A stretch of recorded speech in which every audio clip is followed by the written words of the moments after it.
morning, I am Melissa Khan with our Monday, August 24th edition of News in Depth. First up, former Minister of Public Health charged and released on $100,000 bail. More in this report. Committed no crime, said Valda Lawrence, the former health minister, who was charged today. Lawrence was released on $100,000 bail. To the roar of supporters, the chairman of the People's National Congress Reform, Valda Lawrence, showed up in the Georgetown Magistrates Court today. The former minister was charged and released on bail.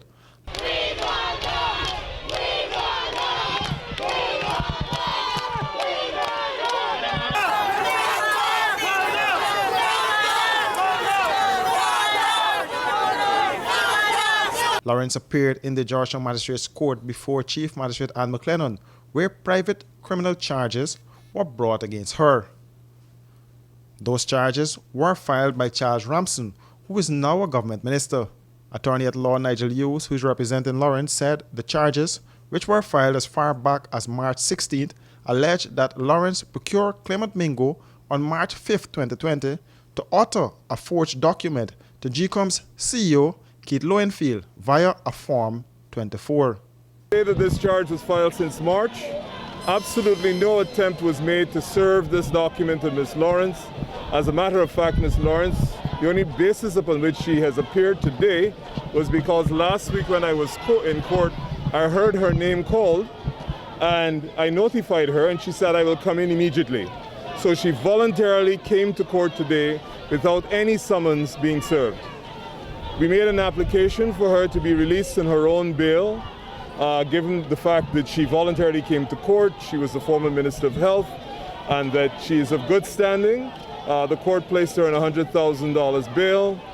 Mr. Glenn Hanneman, who is appearing for Mr. Ramson in these proceedings, then informed the court that he has contacted the DPP and the DPP is going to take over these proceedings.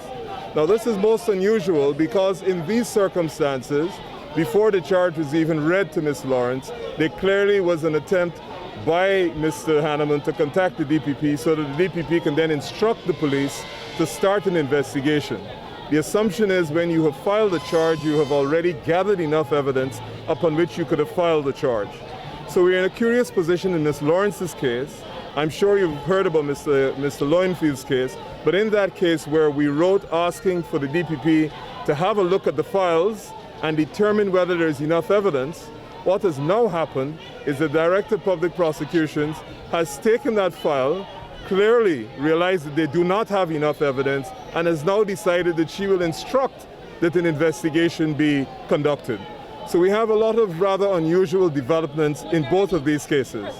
The former public health minister said this is another set of trumped-up charges. I know personally that I have committed no crime. I have done absolutely nothing of what I'm accused of. I have been a citizen from the time I heard this morning this file was charged, who has been in public all the time. As a matter of fact, I worked right on to the Monday, the 3rd of August. I left the Ministry of Public Health compound at 3:30, and at no time was any matters brought to the ministry to present to me. I also was provided with 24-hour security by the government of Guyana at my residence in La Penitence, and nobody ever came there to file anything. So I just believe that this is a continuation of the circus that we will see under this regime, and we have to brace ourselves, and we have to be strong, and we have to stand up. I fear no foe with God sitting on the throne. I have committed no crime. It is not the first time I have been the returning officer, the agent for Region 4. It is not the first time that I have worked with elections and elections processes. And so all of a sudden, I've just finished 2 local government elections. And now this election here, still in Region 4, still concerned about Georgetown. That was my area. And here it is, all of a sudden we can have these trumped-up charges against me. They're trumped-up charges, they're fictitious, they're meant to incite and to lay blame and to humiliate. But I want to say, that I am not going down. Outside of the courthouse, scores of supporters gathered in support of Lawrence, who was also supported by members of the PNCR and other colleagues. The former minister then met with supporters who she updated on the developments in the court. That we are in a battle. Yes. And we gotta fight, we gotta stick together. Yes. One by one. I want to thank each and every one of you for leaving your home. Coming out here this morning. But I want to tell you that The matter will be heard again on September 11th. More news after this break. Shh. It's your new secret. The all-in-one weapon for perfecting imperfections and capturing flawless skin. A lot of brands forget women of color or just don't understand that we come in all shades. From caramel to ebony, there's such a range. Iman Cosmetics is for every woman and features a line of skincare products and cosmetics including 16 foundation shades, powder, concealer, lipstick, blush, eyeshadow, highlighter and BB cream. Visit us at Lot 75 Swamp Section, Rosal Town. That's behind the market. Or call 337-4422 or 688-9249. Shh.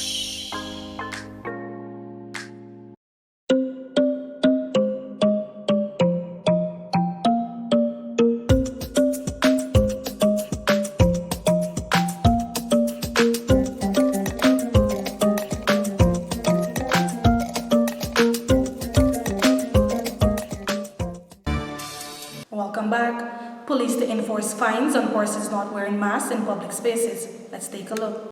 Chief Inspector of Police Michael Newland was on the ground educating persons and business owners about the deadly coronavirus and the measures that are in place to protect themselves and others. Wear a mask.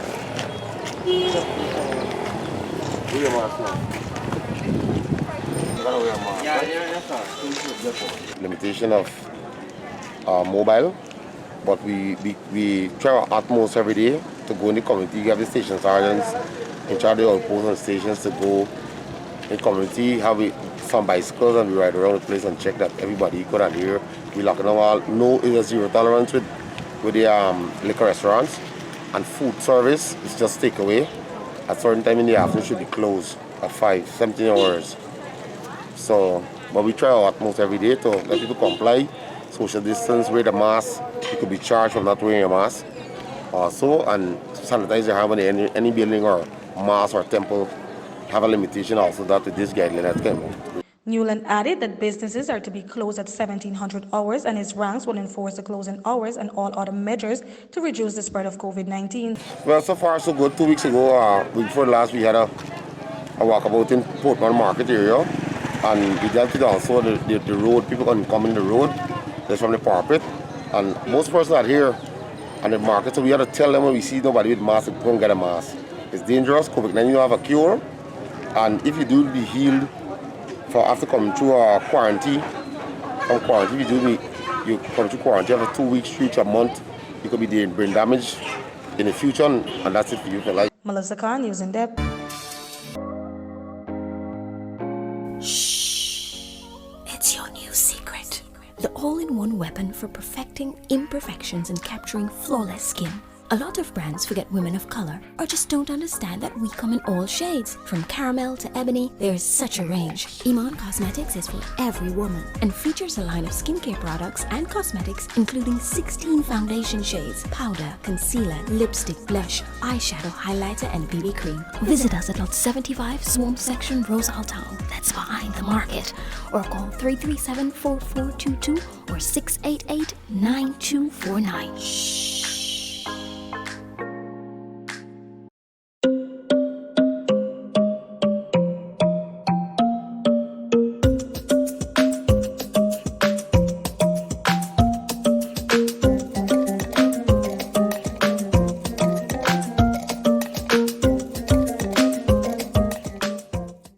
And before we go, Kingley, West Coast Berbice and sexual land being illegally occupied. More in this report. Trouble is brewing at Kingley North, West Coast Berbice, and it has to do with this portion of transported land that persons are beginning to occupy without the owner's permission. Kojo McPherson pasture was never occupied, but recently persons have begun construction. Lincoln Lewis is one of the great-great-grandsons of McPherson, and he spoke of the relations. In fact, Kojo, my great grandmother is Kojo granddaughter. Our father was Beaton McPherson, who's Kojo's son. Kojo had a son and a daughter, only 2 kids. The daughter died at a very early age. And among those, the kids of Beaton McPherson, who lived at Litchfield, was my grandmother, Matilda McPherson. You have, there were 7 of them. You had Annie McPherson, who married Downer. You had Dobson McPherson, who is the great-great-grandfather of the late Godwin McPherson, and you know who else that you may know, Laurie Landon, the same Laurie Landon who's around right now. You have Scott McPherson.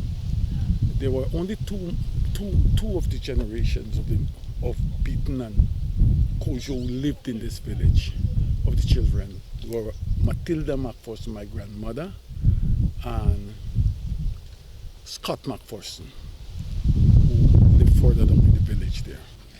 The area stretches over 20 acres, and the owners and residents recently had a standoff, which resulted in the matter ending up before the court. So we have reached to the point now where we recognize that these people are determined to take what is not. In fact, you know what they said to us? They said to us very clear on a number of occasions that David Granger is not the president any longer. It is now Ali and Jack Diop time, and they are going to take the land.